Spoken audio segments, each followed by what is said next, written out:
Você vai admitindo as pessoas aí, Bruna? Você que está apertando?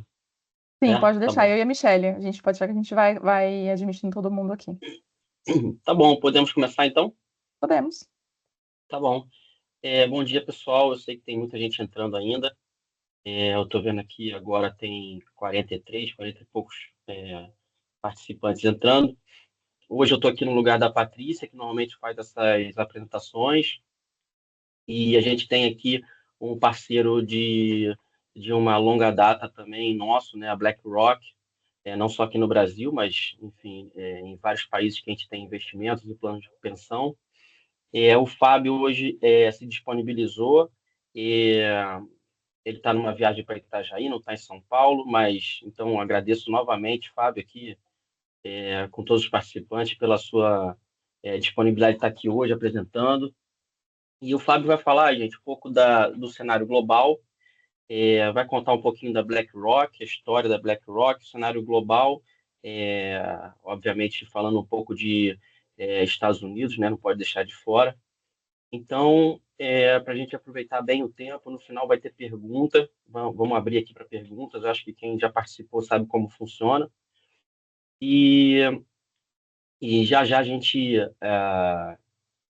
começa a ver as perguntas no final da apresentação do Fábio, tá? Que deve durar mais ou menos uns 40, 45 minutos. Tá bom? Fábio, de novo, obrigado, Bruna, a todos que estão aqui, e vamos começar. Legal, pessoal. Muito obrigado a todo o time da IBM. Como o Felipe comentou, né, a BlackRock e a IBM tem uma parceria que, obviamente, não é só local, né, regional do Brasil, né. Enfim, acho que tanto a BlackRock, a IBM, quanto a IBM e a BlackRock somos, né, clientes e parceiros aí de longa data, né, e a gente sempre gosta, né, de ter essa oportunidade de poder mostrar um pouquinho do trabalho, tá? Assim como vocês, né, a BlackRock é uma empresa global, é muito grande, né? Então, tem algumas especificidades, provavelmente, né, que de algum time específico, né, globalmente, e a gente tenta trazer, né, tenta fazer um wrap-up de tudo aí que a gente vê de principais trends aí, principalmente focando aqui na parte do mercado de investimentos e diversificação internacional, né? Tenta trazer, enxugar aí um pouquinho da apresentação para vocês. Eu espero que seja aí um tempo agradável, um tempo, né, de conteúdo. Espero que vocês gostem, tá bom? Começando aqui, tá, do meu lado, eu até fiz ontem à noite, quando eu estava recapitulando aqui, né, um pouquinho da apresentação, eu comecei a pesquisar um pouquinho, né, vi essas plataformas de AI, né, um pouco sobre o que seria, né, trends de diversificação internacional, né, e aí eu vou deixar o primeiro tópico, né, separado, né? E ele me trouxe algumas questões, né? Então eu vou ler aqui, né?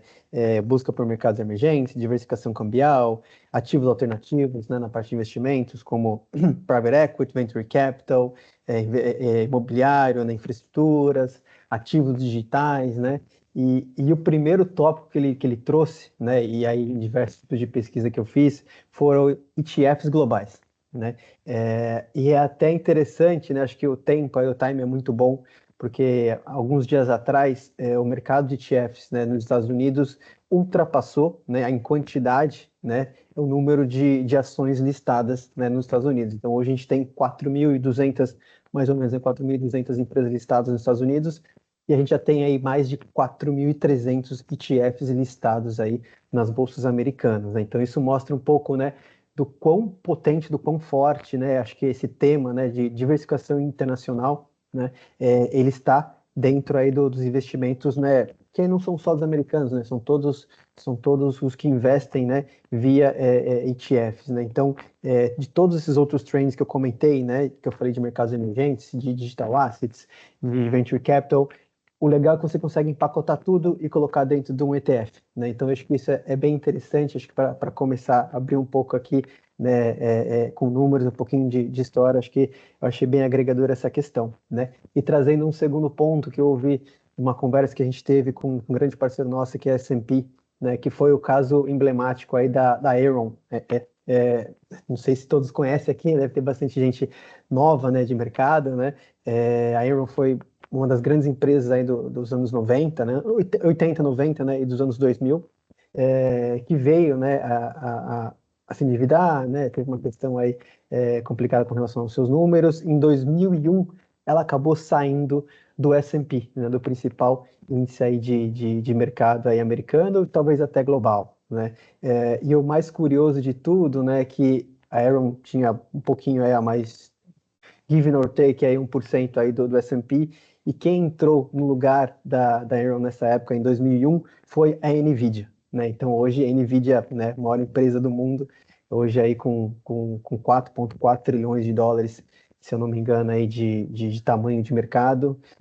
Para ter uma ideia, né, tamanho da NVIDIA hoje é 5 vezes o mercado, né, dolarizado, né, 5 vezes o mercado brasileiro das empresas negociadas. Então, se somar tudo que tem hoje na Bolsa brasileira, né, basicamente 1/5 da NVIDIA com relação, né, a patrimônio, né? Então, por que eu estou falando tudo isso, né? Para mostrar um pouquinho do quanto, né, acho que os investidores hoje estão olhando, né, para suas carteiras, como eles estão fazendo, porque é muito comum, né, existe um viés muito comum dentro aí dos investidores a comprar somente o que você conhece, o que você fala, o que está próximo a você, né? Então, acho que essa questão da digitalização, né, acho que a informação chegando muito mais fácil, né, a possibilidade de se investir, né, de diferentes formas, né, acaba sendo muito mais acelerada, né? Então, essas oportunidades que antes no passado, em 80, em 90, né, era praticamente, né, ninguém tinha essa possibilidade, ou ou pouquíssimas pessoas, né, tinham a possibilidade de investir, né, no mercado global, diversificar suas carteiras, né, em outros riscos de moedas, em outros riscos né, de empresas, né, somente um que tinha aqui no Brasil, que é basicamente renda fixa e um pouco aí de ações, né? Isso se tornou uma coisa mais cotidiana, né? Então, com diversos modelos, né, com o número de profissionais aumentando, com estruturas melhorando, né, com acessos se tornando mais fáceis, tá? E aí eu passo um pouquinho aqui para falar, né, já da BlackRock, acredito que alguns de vocês já conheçam, mas para dar uma introdução, né? Então, assim como eu falei, né, sobre os números de NVIDIA, né, acho que vou falar um pouquinho de BlackRock hoje. Hoje a gente fechou nosso último trimestre, né, com 12,5 trilhões de dólares sob gestão. Para vocês terem uma ideia, isso equivale a mais ou menos 8 vezes o tamanho do mercado de capitais de fundos de investimentos, né, no Brasil. Tá? Então, que hoje está em mais ou menos 1,6 trilhão de dólares. Tá? Então, tudo isso para mostrar, né, o quão importante é a diversificação, né? Aquela velha história, né, de sair, de investir, né, numa lagoazinha, né, e ir para um oceano aí para poder investir, para poder diversificar, para realmente aí ter uma exposição que faça sentido aí, pensando no contexto global hoje no mundo, né? Então, dando uma breve introdução aqui de BlackRock, tá? Então, fundado em 88, eu vou colocar aqui só os maiores milestones aqui da companhia, tá? Em 2007, a gente adquiriu aí a Merrill Lynch Asset, tá? Foi quando a gente começou a entrar mais firme no business, né, de renda variável, por dizer, tá? Em 2008, a gente abriu escritório aqui no Brasil, tá? Lançando aí o BOVA11, o Small 11, que hoje são o BOVA é o maior ETF, né, e o mais líquido da América Latina, tá? O Small está entre os top 5, tá? Em 2009, a gente teve a aquisição do BGI, que é basicamente a nossa marca, né, de ETFs, que é o iShare, né? Então, isso nos pôs aí colocou num patamar diferenciado aí na questão de ETFs e na época de investimentos passivos, tá? E depois de 2009, né, a gente veio lançando, obviamente, localmente aqui alguns ETFs, globalmente, né, milhares de ETFs, né? Então, acho que vale dar um highlight aqui também para 2020, quando a gente começou uma parceria que a gente teve junto com a CVM e, né, com a própria B3.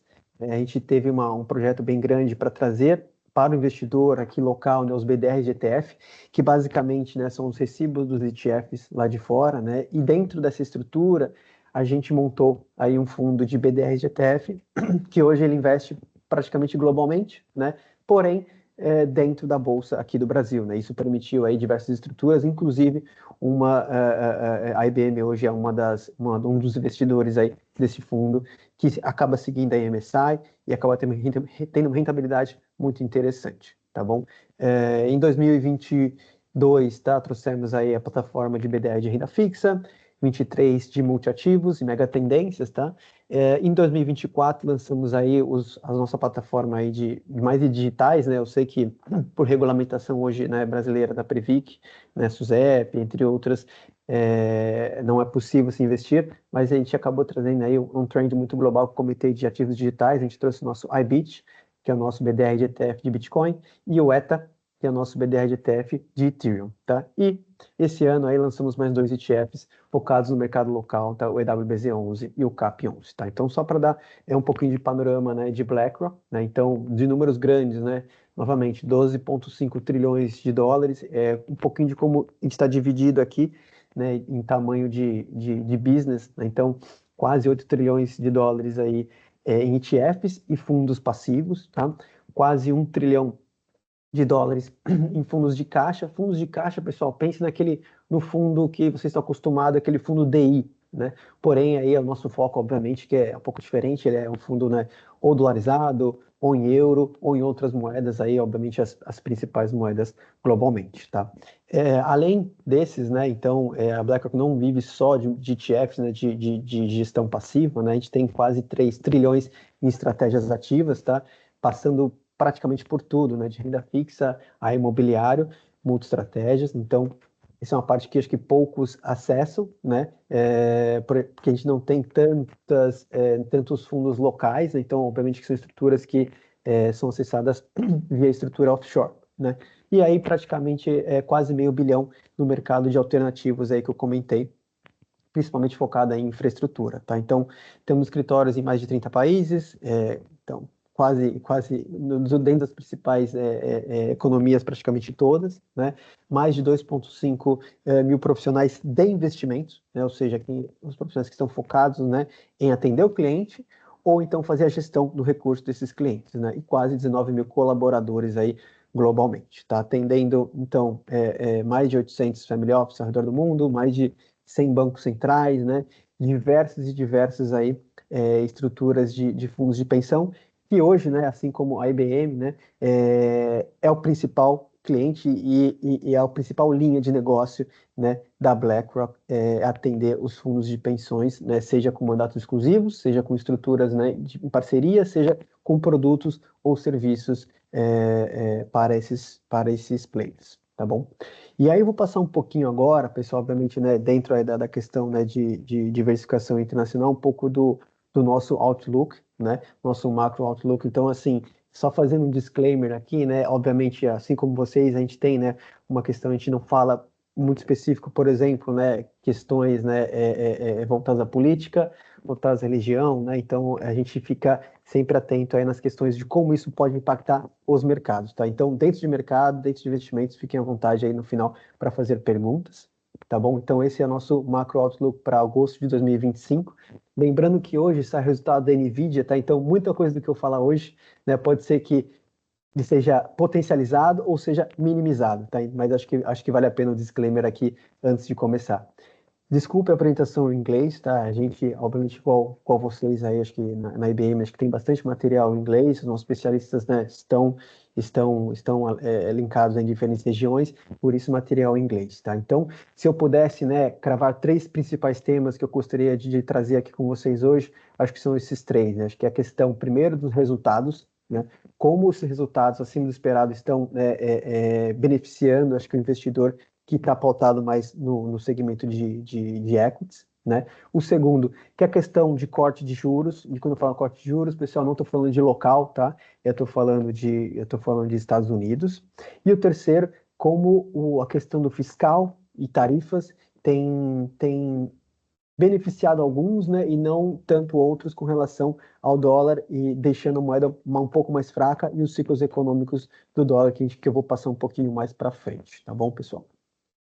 Falando então um pouquinho, né, então acho que de PIB, né, falando de crescimento, né, a gente teve aí no primeiro trimestre, acho que todos acompanharam a questão, né, das tarifas, né, então desde a questão começou no Canadá, México, né, e aí acabou reverberando para praticamente todo o globo, né, a gente teve aí um net de exportação, né, muito negativo, né, porque muitas empresas começaram, né, a comprar muito porque eles não sabiam como que ia ser no próximo trimestre, né? Então, por isso que ele acabou saindo de pouco positivo, né, do quarto trimestre de 2024 para muito negativo, né? Já depois de assentada um pouco essa questão, né, de taxação de tarifas, né, o mercado entendeu que, opa, agora, né, acho que eu entendo um pouco mais de como vai ficar e aí basicamente teve um balanço, né, dessa parte de exportação, net de exportação e importação, né? Então é basicamente quase que um net zero disso, né, do primeiro trimestre para o segundo trimestre, né? E uma coisa também que impactou, né, acho que essa questão de guerra tarifária aí, né, dos Estados Unidos com o restante dos países, foi a questão de consumo pessoal, né? Então ele vinha forte, né, em 2024, ele acabou por essa razão também, né, de cenário incerto, ele tem uma desaceleração no primeiro trimestre e no segundo, agora, trimestre, ele acaba tendo uma melhora, porém ainda aquém das médias dos últimos trimestres, tá? Então, esses são os dois principais fatores que eu queria flegar aqui para vocês da economia americana para esse primeiro semestre do ano, né? Passando um pouquinho para a questão, né, de resultados das empresas, então, muito se fala, né, acho que a gente recebe muita pergunta, né, mas estamos numa bolha, não estamos numa bolha, né, então, assim, a gente gosta de dar um passo para trás e olhar resultados, né, então, os números das empresas, né, a gente está tendo um crescimento, né, ou seja, uma evolução do resultado positivo do S&P, né, o do MSCI, com base em só valuation ou com base em earnings, né? Ou seja, né, nos lucros das empresas, né? E o que a gente pode olhar aqui no gráfico da direita, né, que praticamente aí, né, todos os últimos 6 trimestres a gente teve aí um realizado, né, de resultados acima do esperado pelo mercado, né? Isso quer dizer o quê? Isso nos dá a entender que não nos parece que a gente tenha uma bolha, não nos parece que exista, né, nada muito volátil, né, para acontecer no curto espaço de tempo com relação à precificação das empresas, né, vis-à-vis o resultado delas, tá? E aí a gente faz uma quebra aqui no gráfico da esquerda, né, que é legal, acho que entender um pouquinho como que o resultado total dos setores, né, se dá com base em três grandes variáveis, né? Os dividendos, né? O valuation das empresas e os resultados financeiros, né? Então é interessante, né, olhar a diferença, por exemplo, de tecnologia, que praticamente não existe um dividendo, né? Porém ele está muito pautado aí na questão dos resultados, diferentemente, né, de utilities, que você tem aí muito do valuation, né? Ou seja, já é uma empresa muito bem madura, que distribui muitos rendimentos, né? E que os resultados acabam não sendo muito expressivos, até porque não tem muito para onde crescer, né? Então, tecnologia hoje, vocês sabem, né, é o principal, talvez, trend aí da global com relação aí a investimento com relação às empresas, tá bom? Passando para o próximo slide que eu comentei, a questão, né, de possibilidades de corte de taxa de juros americanos, né? Então, hoje a gente está trabalhando, né, de 4,25% a 4,5%. A gente já tem aí, o mercado já tem precificado praticamente aí 90% do mercado acha que a gente deve ter um corte de 25 bases nessa próxima reunião em setembro. Então, lembrando que a gente tem reunião em setembro, a gente tem reunião no meio de setembro, a gente tem reunião no final de novembro, desculpa, no começo de novembro e depois em dezembro, né? Então, a gente espera esse corte de 25, indo, né, trazendo juros aí para mais ou menos de 4 a 4,25, né? E aí, muito vai depender, assim, os próximos dois movimentos do Banco Central americano, eles devem depender basicamente desses dois gráficos que a gente está mostrando aqui, que um é a questão dos payrolls, da questão, né, de criação de empregos, né, de como está se movendo, porque hoje a gente vê uma tendência aí de queda, ou seja, cortar juros faz sentido se você quer beneficiar, né, ou seja, a retomada do emprego, né? Porém, do outro lado, por conta das tarifas, né, apesar de alguns produtos, né, já estarem precificados com relação a essas novas tarifas, muitos outros ainda estão sendo surpresas aí para o mercado, principalmente, né, tudo que vem de de regiões, né, que obviamente que os Estados Unidos teve um acordo não tão interessante. Então a gente pode ver, né, a questão, né, de bens, né, nessa parte de esporte, né, que ela é muito importada pelos americanos, a parte também que vem da Índia, nessa parte mais de fios. Então acho que isso balançou um pouquinho com relação à inflação. Então o Banco Central americano, né, assim como o Banco Central aqui, né, no Brasil, ele precisa fazer esse balanço, né, para entender, né, se isso vai ser um impacto mais de curto prazo, de longo prazo das tarifas, e aí, né, tomar um posicionamento com base nisso, ou se o foco vai ser aí no mercado de trabalho e sim continuar um corte aí de juros para os próximos, para novembro e para dezembro, tá? O que é fato é que, né, o mercado tem colocado como o primeiro corte de 25 bips e seria até surpreso caso não ocorra nada na próxima reunião do Fed, tá bom? Passando pelo próximo grande ponto aqui da BlackRock globalmente, que é a questão, né, do dólar. O dólar está mais fraco, né, comparado às principais moedas aí internacionais, né? Então ao ien, né, aos outros dólares australiano, por exemplo, né, ao próprio euro. Então nosso time nosso time de análise fez aí uma análise sobre os ciclos do dólar, né, e o quanto tempo normalmente demora nesse ciclo de enfraquecimento do dólar, né? A gente chegou no número de 8 anos, tá? Então, na média, né, o ciclo mais fraco, quando o dólar se torna fraco, ele dura mais ou menos 8 anos. A gente está com 2,75, né?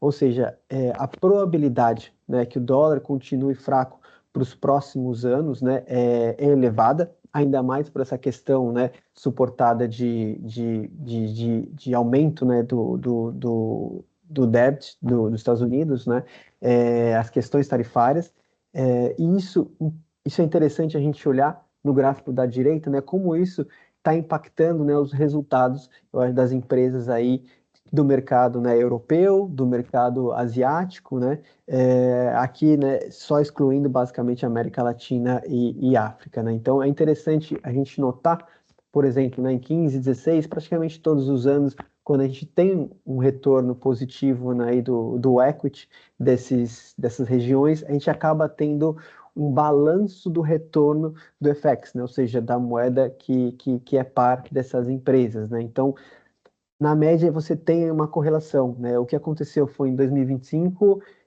essas empresas, né, então você pega as grandes empresas que hoje não estão listadas aí na Bolsa Americana, né, então Saudi Aramco, SAP, que é alemã, né, Hermès e Louis Vuitton, né, na França, Nestlé, Suíça, Samsung, né, coreana. Então você pegou esses resultados, não só eles já se beneficiaram pela questão, né, dos earnings, né, que foram bons, mas também pela questão aí dólar versus a moeda que ela é negociada, né? Isso acabou dando elevou o resultado global aí dessas empresas, o que a gente acha importante, né? Acho que a questão da diversificação, acho que quando a gente fala de diversificação, a gente fala Estados Unidos, né? Então, não necessariamente, né, faz sentido também colocar todos os ovos da sua diversificação internacional nos Estados Unidos. Então, a gente gosta, né, de olhar globalmente, né? Então, por isso que a gente traz aí um pouquinho dessa questão, né, de enfraquecimento do dólar, mas como você pode, né, viabilizar esse movimento em outros mercados, de novo, utilizando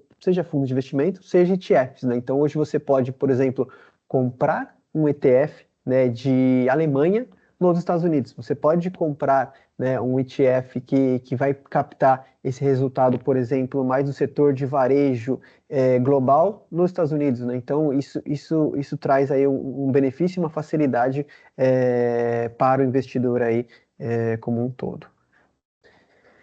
E aí a gente passa um pouquinho como a gente acha, né, que a gente pode implementar essas ideias que eu trouxe para vocês, né? Então, lembrando que, né, é um disclaimer, né, a gente não pode, obviamente, a gente não faz a gestão, né, com base só nos nossos assumptions, né, mas também com base no que cada fundo tem denominado, né, dentro da sua política de investimento. Então, por exemplo, né, eu não posso comprar US Large Caps, né, sendo que o meu ETF ele segue um benchmark, ou seja, um índice de Small Caps, né, ou seja, de empresas de porte pequeno. Tá? Então, isso que eu acho que é legal deixar claro aqui para todo mundo. Mas, assim, pensando numa construção de portfólio, né, a gente tem as nossas preferências aí para agosto, tá?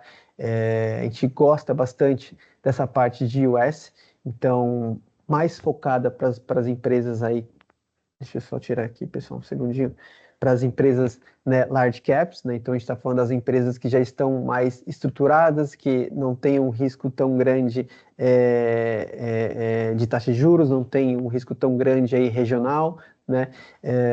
Diferentemente aí das small caps, que a gente acha que apesar do corte, né, que deve acontecer para as próximas reuniões aí do Fed, a gente acha que o sentimento, ou seja, né, o retorno que eles vão ter, né, com base nesses cortes, devem vir só no ano de 2026, então, por enquanto, a gente não gosta tanto desse setor, tá? Outra consideração, né, que eu comentei, acho que é a questão do investimento internacional nessas large caps, que foram esses nomes que eu comentei, e é legal falar assim, você não precisa acertar, né, exatamente a empresa. De novo, você pode escolher um ETF dentro dessas International Large Caps, né, que seja ex-Estados Unidos, ou seja, que seja empresas, né, digamos, grandes que não são americanas, né, investir diretamente nele, né, você não precisa fazer um super stock pick aí de cada empresa. E também a parte de international bonds, né? A gente acha que a parte de juros, né, americanos, bons americanos, estão andando um pouquinho mais devagar comparado ao risco-retorno que a gente tem do internacional, ex-Estados Unidos, e a gente está falando de mercado desenvolvido aqui, tá? Não estou falando nem de emerging market ainda, tá? E, obviamente, aí, evitar ficar muito overweight, ou seja, né, muito alocado em US, por essa questão, né, ainda não 100% clara de tarifas, né, de questões políticas, né, e também de diversificação internacional, de diversificação global, melhor dizendo, né. E um terceiro ponto aqui que para o mercado, né, talvez brasileiro, principalmente institucional, acho que ele é pouco relevante, né, mas acho que isso aqui funciona bastante, principalmente para os hedge funds, né, e para outras classes, né, de investidores, por exemplo, os family offices, né, que é estratégias alternativas, né? Então, essa estratégia, por exemplo, né, em infraestrutura, em venture capital, em até ativos digitais, né? Então, a gente vê bastante aí, né, ano passado, por exemplo, o iBit, esse ano o Ethereum, né, como principais destaques, tá? E, novamente, aí a gente acha que, apesar do risco ser a gente não tem preocupação com relação a risco, acho que o retorno dessa parte de bons americanos não está tão interessante no momento, tá bom? E aí, passando um pouquinho, né, acho que sobre retorno, né, do S&P, sobre um pouquinho de resultados específicos aí, né, principalmente olhando o mercado de tecnologia, né, de novo, muito se pergunta, né, e a gente recebe essas questões, né, de bolha, né, então a gente gosta de mostrar esse gráfico, que eu acho que faz muito sentido e responde bastante coisa, né. Hoje, somente 7%, né, de todos os constituintes dentro do S&P 500, né, eles estão nas máximas históricas, tá?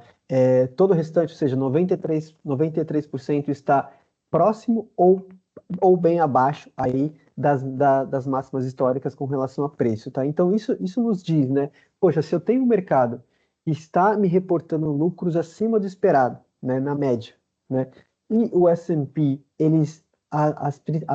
somente 7%, né, está nas máximas, talvez aqui, né, tenha sim ainda um espaço, né, dependendo obviamente das políticas fiscais e de conversas aí na parte política americana, né, tende-se a entender, né, pode ter sim mais uma pernada, né, ou então realmente, né, um movimento de lado.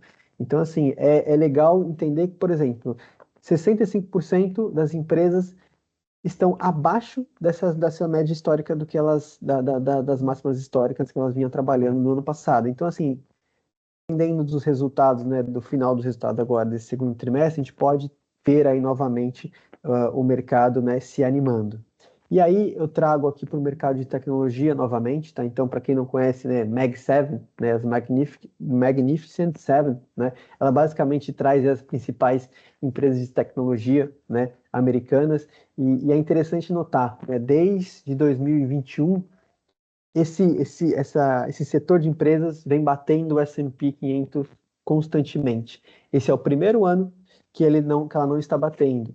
E isso, ao meu ver, é até interessante, acho que é até bom, né? Porque você acaba, né, dando espaço um pouquinho para o restante dos segmentos que também tem um peso relevante no S&P. Então você acaba tendo, né, você investe no S&P, mas não necessariamente está investindo só em tecnologia, então acho que isso é importante. Então, por exemplo, né, tem um delta muito grande hoje de resultado, tá? Isso aqui é um material, né, que a gente fez no começo de agosto, pode ter uma diferença agora, né? A gente tem um delta aí de praticamente 56% de retorno, né, entre Nvidia desse ano com Tesla, né? Então Tesla e Apple, né, até por ter tecnologia, mas também ter muito, né, físico, né, eles acabaram sendo impactados muito mais do que outras que são mais puramente tecnologia, ou seja, AI, chips, serviços, né?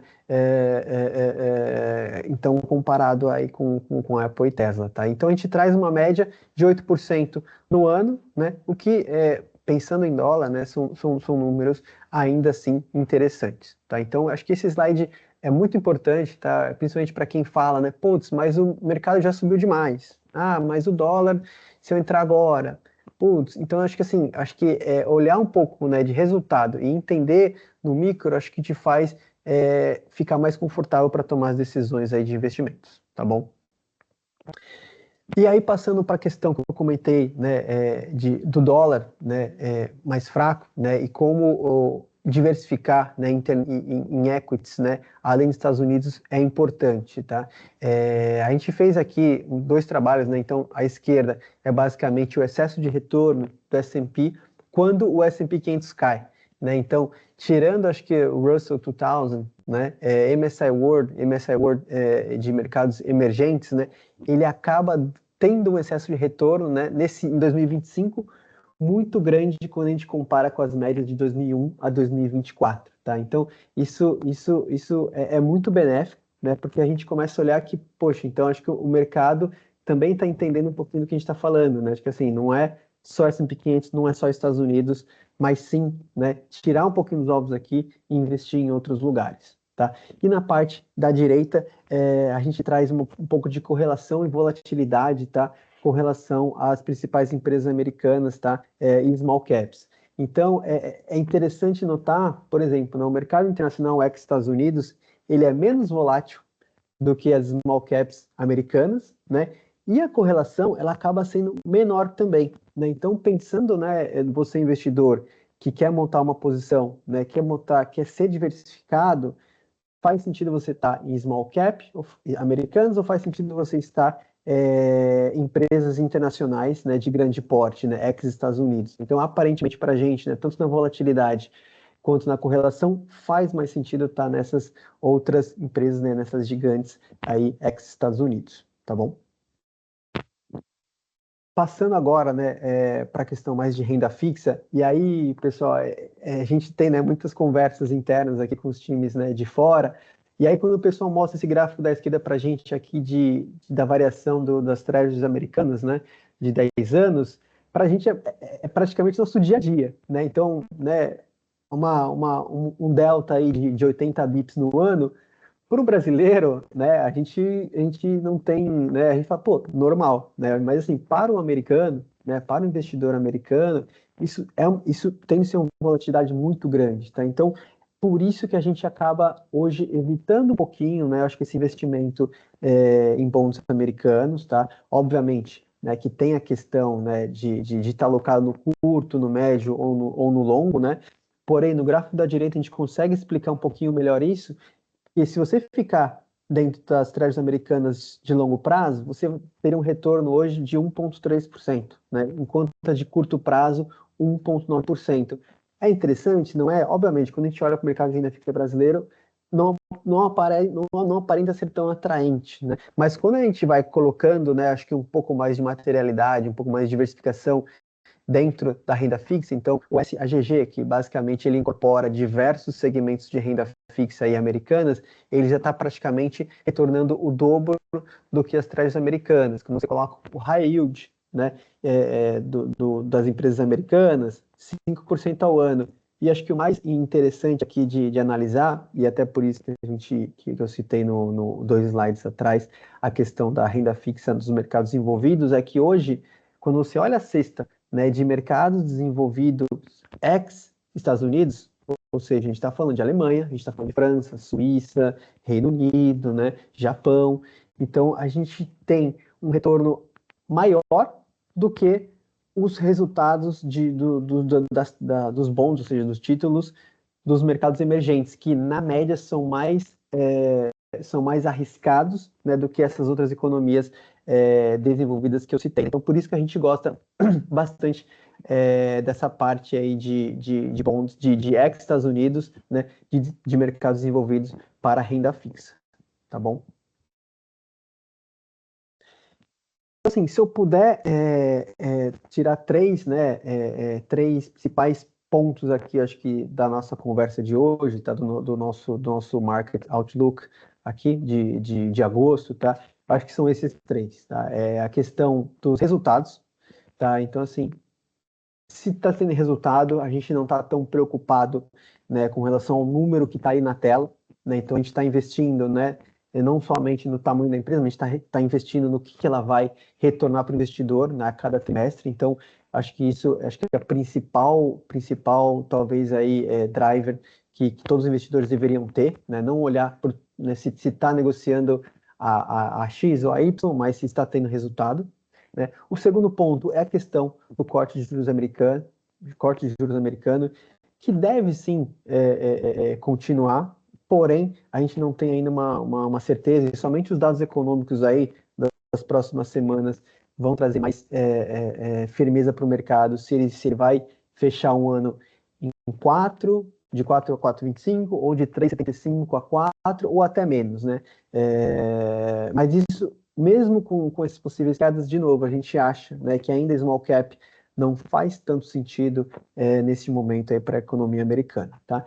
E o terceiro principal ponto foi que eu comentei algumas vezes, né, a questão do dólar enfraquecido. Então isso beneficia a diversificação, né, em outras regiões, né, outras bolsas, outros segmentos aí ex-mercado dos Estados Unidos, que foi o que eu falei dessas grandes empresas aí que não estão listadas na bolsa americana, né, mas que somente com o retorno da diferença do dólar com a moeda que negocia, ela acaba sendo interessante aí para o investidor, tá bom? E para finalizar, pessoal, eu trouxe aqui para vocês, tá, um pouco de produtos que a gente tem localmente, tá? Vale frisar, né, então, que hoje um dos fundos, né, que a IBM investe, né, globalmente com a BlackRock, um deles fica aqui no Brasil, que tem os BDR GTF, e basicamente essa tabela aqui que a gente brinca, né, com a tabela, né, que lembra um pouco, né, das nossas aulas de química. Basicamente, isso aqui são os produtos que a gente tem localmente, né? São os BDRs GTF, ou seja, são todos produtos internacionais, tá? Que você pode acessar o mercado daqui do Brasil, tá? Então, se você tem interesse, né, de investir em algo de China, né, alguma coisa de Europa, ou então você quer ir para commodities, ou você quer ir, né, para a parte de renda fixa, e aí dentro de renda fixa a gente tem diversos temas, né, high yield, investment grade, enfim, ESG, né, então a parte imobiliária também, né, a parte digitais. Então hoje a gente tem 152 BDRs GTF, tá? Então todos esses BDRs GTF são de ETFs listados no mercado americano, mas de novo, não necessariamente o risco do investimento ele é Estados Unidos, né? Ele pode ser global, ele pode não ser Estados Unidos, né? Ele pode ser outros países. Né? Então essa é a nossa plataforma de BDR, gostaria só de dar um highlight aqui que está acessível, né, para os investidores, né, hoje no Brasil, e um pouquinho da nossa plataforma de ETFs e fundos. Né? Então hoje a gente tem 7 ETFs, né, listados na bolsa no Brasil. Então os dois novos que eu coloquei colorido aqui, o EWBZ11 e o CAP11, provavelmente o restante vocês já devem conhecer ou então já ter ouvido falar.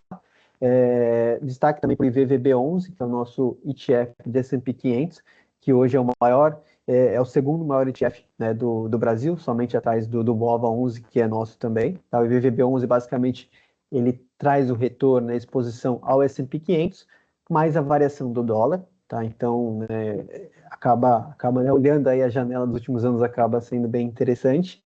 E os dois fundos abertos que a gente gosta de falar sempre, né? Acho que o primeiro é o Ibovespa FIA, o BlackRock Institutional FIA, que basicamente ele segue aí o Ibovespa, né? Então, para quem não tem interesse em investir diretamente via corretora, né? Quer investir diretamente no fundo mútuo, a gente tem esse fundo.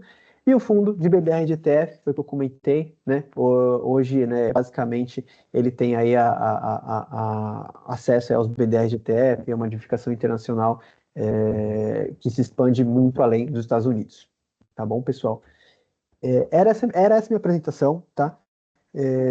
De novo, eu gostaria de agradecer a todo o time da IBM, espero que, né, eu tenha conseguido trazer um pouquinho aí de conhecimento, um pouquinho de informação para vocês, né, dizer, né, que a BlackRock novamente é um parceiro, né, muito grande da IBM, que vocês precisarem de informação, seja na parte local, seja na parte internacional, produtos, serviços, a gente está à disposição aqui, né, e eu acho que agora, não sei se a gente tem tempo ou não, mas Felipe, passa a bola aqui para o Felipe, a Bruna para me ajudar aqui na questão das perguntas, caso tenha.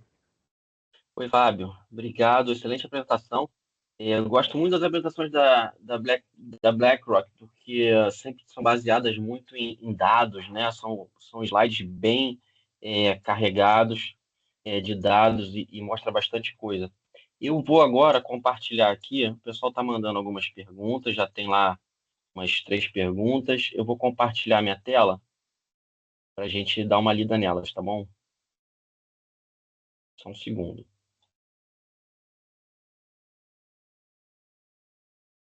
Pessoal, tem mais um tempinho aí, então quem quiser ir mandando pergunta, pode mandar.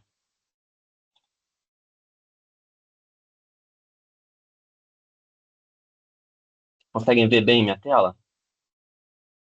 Eu consigo. Já sim, Felipe. Ah, tá ótimo.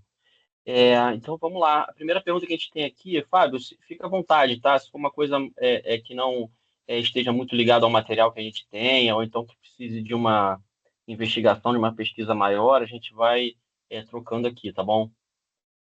Quais seriam as principais razões da má performance do ETF Small 11 nos últimos anos? Legal, né? Essa pergunta é ótima. Eu gosto dessas provocações, acho que faz total sentido.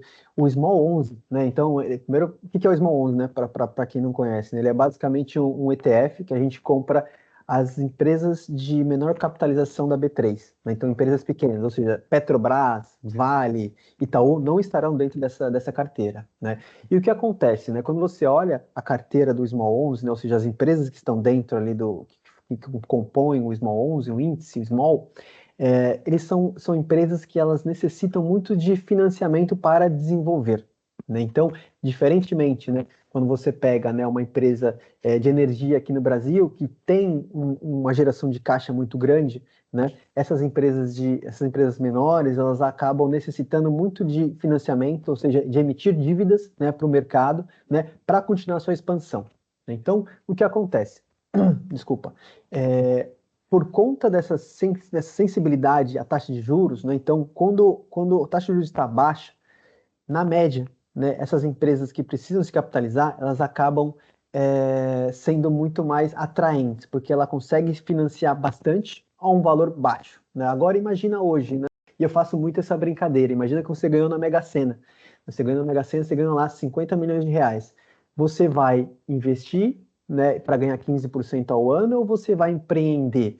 Porque se você for empreender, teoricamente, pensando, né, na questão financeira, econômica somente falando, você teria que ter um retorno acima de 15%, né, no ano para fazer sentido aquele empreendimento, né? Então, acho que é um pouco do que acontece das grandes empresas versus as pequenas empresas, né, que precisam de mais dinheiro. O Small 11, de novo, por seguir esse plantel de pequenas empresas que precisam se financiar mais, como o juros está muito caro, elas acabam não sendo tão atraentes, né? Então, o resultado delas no final do dia, por ter que pagar muitos juros e pelo risco que ela está correndo, acaba não sendo tão atraente aí por exemplo, num ciclo de subida de juros ou de manutenção de juros, né, por muito tempo, que é o que está acontecendo aqui no Brasil.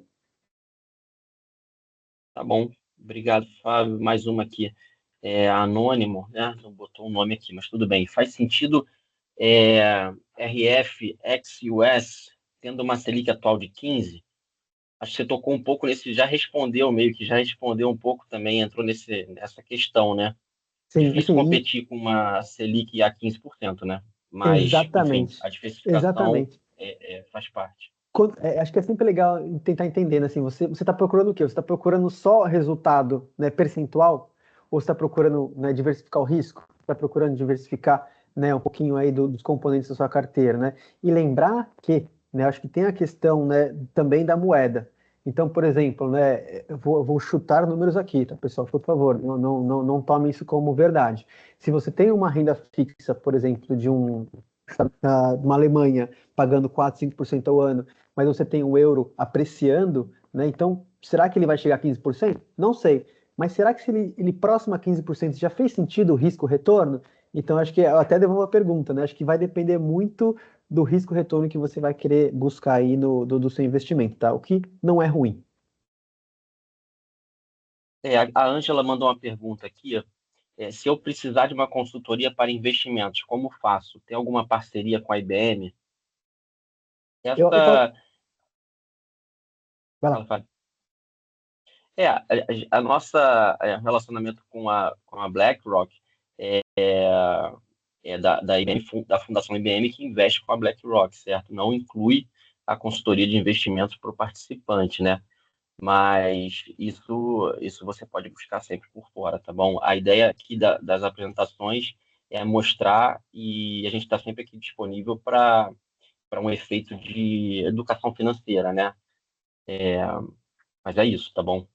Se eu puder, Felipe, hoje a BlackRock aqui no Brasil, né, a gente tem, né, que nem tem o Fábio, que atende, né, especificamente a parte mais, né, institucional, mas a gente tem um time que ele atende, por exemplo, o pessoal de assessorias e corretoras, tá? Então, a gente também traz, obviamente, né, que cada segmento é um segmento, mas a gente também traz informação, né, e educação para outros segmentos, que são os agentes autônomos e as corretoras. Então, talvez, né, se procurando a sua corretora, com certeza, ou seu assessor de investimento, com certeza, ele já deve conhecer alguém do escritório aqui da BlackRock que pode ajudar. Então, traz essa informação se for para o investimento da pessoa física, digamos assim, né? Obviamente, se for uma questão institucional de investimento da IBM com a BlackRock, você tem o Felipe, você tem a Patrícia e tem um time que pode acessar a gente aqui quando quiser. Isso aí, obrigado, Fábio, pela complementação. Vamos lá, mais uma aqui. Acha que ainda vale a pena investir em NTNB para aproveitar a marcação a mercado com a queda prevista da Selic? Aí fugindo um pouco do macro aqui, mas indo para a renda fixa Brasil, né? Exato, a gente tem um time, a BlackRock funciona de um jeito diferente, né? Então, a gente tem um time muito grande de renda fixa que cobre Brasil e que não fica no Brasil, né? A gente olha a renda fixa de perto, a gente tem muito investimento, tá, de renda fixa Brasil, porém a gente não tem como posso dizer, um outlook específico para Brasil na renda fixa, tá? Então, eu não tenho, por exemplo, né, um target para 2026, tá? Mas o que eu posso dizer né, eu não investiria em NTNB se for somente pela questão, né, de expectativa de queda de Selic, tá? Eu investiria se fizesse parte, né, da composição dos asset class que você acha que faz sentido para a sua carteira e risco, né? Então, acho que seria um dos possíveis investimentos, né? Dentro dos vários que a gente tem aqui localmente, tá? Uma visão mais estratégica da carteira, né, Fábio? Ao invés de Exatamente. analisar o produto em si, né? A outra pergunta é: o que devo fazer para aplicar nos fundos que você mostrou? Você já mencionou também aí, através dos assessores e tudo, para quem é cliente pessoa física, né? Exatamente. Eu acho que a parte, eu acho que, né, um dos fundos vocês provavelmente vocês já investem, né, via Previdência, né, provavelmente, né, que vai depender do risco, eu acredito, né, se vai estar ou não estar dentro, mas a IBM em si investe. Os outros, tá, que obviamente que não fazem sentido para a Previdência da IBM, mas talvez faça sentido para a pessoa física, você pode procurar tanto a sua corretora, né, quanto o seu assessor de investimento. Todos os produtos que eu mostrei ali, tá, eles estão disponíveis. Então você consegue investir, se eu não me engano, nos BDRs de ETF, a partir de R$ 50 você já consegue investir. Como a BlackRock tem visto o enfraquecimento do dólar no mundo? Vocês acreditam que seja algo pontual ou uma tendência que veio para ficar? Esse é até um pouco dos slides que eu passei, né? A gente olha com muito cuidado, né? Acho que o dólar tem a questão, né, da discussão de tarifas, né, que acaba, não acaba, tem questões de guerras, né, que eu acho que isso também, né, de repente você pode ter um apreciamento ou um depreciamento, né, dependendo para onde vai. Infelizmente, a gente tem muitas guerras acontecendo, né? Mas o que a gente gosta de olhar também, acho que é o quantitativo, né? Foi o que eu falei, os ciclos econômicos, né? Como a gente acha que aparentemente o ciclo econômico do dólar ele é de 8 em 8 anos na parte quando ele se enfraquece, né? A gente não acha que veio para ficar, mas a gente acha que deve sim continuar por um período um pouco maior, né? Até porque, né, a gente sabe, né, uma mudança drástica, que a mudança foi muito rápida, né, de tarifas, mas o quanto vai espelhar, o quanto vai ter de retorno na economia, ele não acontece no dia seguinte, né? Ele vai acontecer no trimestre, no semestre seguinte, no ano seguinte. Então você pode ter sim aí um dólar um pouco mais fraco para os próximos anos, tá? E é legal, só frisar que não necessariamente o dólar fraco ele é contra o real, tá? Então ele está falando numa média de moedas globalmente, né? Talvez contra o real ele se aprecie. Vai depender também um pouco de como que o Brasil vai ficar, acho que os próximos anos, né? Acho que vale frisar. Isso, perfeito, Fábio. Temos mais duas perguntas aqui e estamos com tempo ainda, tá? Quais seriam os primeiros passos de investimento para alguém que está começando agora para os perfis conservador ou de médio risco? Legal. Acho que assim, hoje tem muito conteúdo gratuito, né? Hoje, por exemplo, né, a BlackRock a gente tem parcerias, né, com a B3, a gente tem parcerias com algumas corretoras, a gente tem parceria com, com a BAI, que é de agente autônomo. Então, assim, a gente tem muito conteúdo traduzido já para o português, né, para esses grandes players de mercado. Então, assim, eu buscaria primeiro se educar, né, para entender, acho que as diferenças básicas, né, de produtos, de risco, né, de serviços. É, e aí depois, né, acho que de um tempo estudando, acho que aí eu começaria a tentar entender um pouco mais, né, sobre custos, sobre alocação, sobre diversificação, né? Mas eu acho que assim, hoje a gente tem aí diversas fontes que acho que faz sentido se alimentar, né? Sem antes, sabe, abrir a conta numa corretora e comprar o primeiro fundo que enxergar ali na plataforma e começar a investir, né? É fato que o brasileiro investe pouco, né? E o brasileiro investe mal, né? A gente vê, às vezes, alguns dados do Banco Central, né? Questões, acho que vocês devem ter visto essas questões de bets, né? Bets teve um volume maior de investimento, né, entre aspas, que não é um investimento, né? É uma aposta, né? Do que, por exemplo, ações, né? Então, assim, não faz muito sentido, né? Pensar que, né, o investidor está colocando seu dinheiro num tudo ou nada, ao invés de uma empresa bem estabelecida, com políticas, com presença em diversas regiões. Então, acho que é legal primeiro partir pela educação, né, para depois ir para a parte de investimento. E eu acredito aqui, acho que até jogando a bola para vocês, pessoal da IBM, vocês tenham pessoas também, né, dentro do time de investimentos que consigam, aí, por exemplo, dos investimentos dos fundos, né, eu acredito que vocês, né, tenham um time aí super capaz de explicar também como que funciona aí as estruturas de fundos que a IBM faz. Sim, com certeza. Fábio, a gente tem aqui uma última pergunta que é sempre, em todas as palestras que ocorrem aqui, sempre surge a questão de Bitcoin, criptomoeda e tal. Mas eu queria deixar claro só para o pessoal aqui, que sempre menciona criptomoeda, e nas fundações, tá, por conta da regulamentação, não é permitido ainda investimento em criptomoeda, tá? Só para deixar claro. Então, a gente é regulamentado, então a Previc não permite que investimentos sejam feitos em criptomoeda ainda, tá bom? Então, vamos para a última pergunta.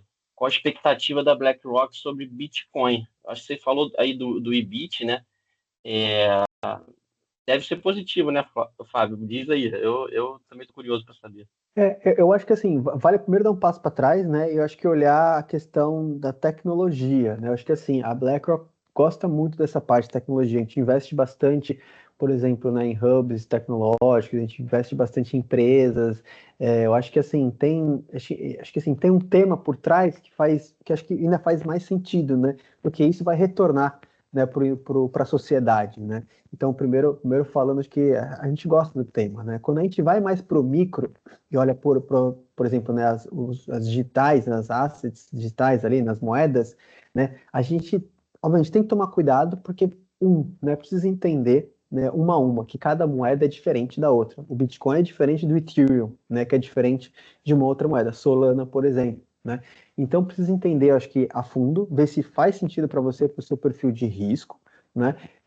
Mas é fato que, né, o Bitcoin e o Ethereum também, né, acho que o Bitcoin em 2024 e o Ethereum agora em 2025, eles foram, assim, financeiramente falando, né, assim, subiram bem, o mercado, né, gostou. Eu acho que talvez hoje o IBIT, né, que é o nosso ETF de Bitcoin, hoje é o maior ETF, né, aliás, é o ETF que mais cresceu, né, num curto espaço de tempo no mundo, né?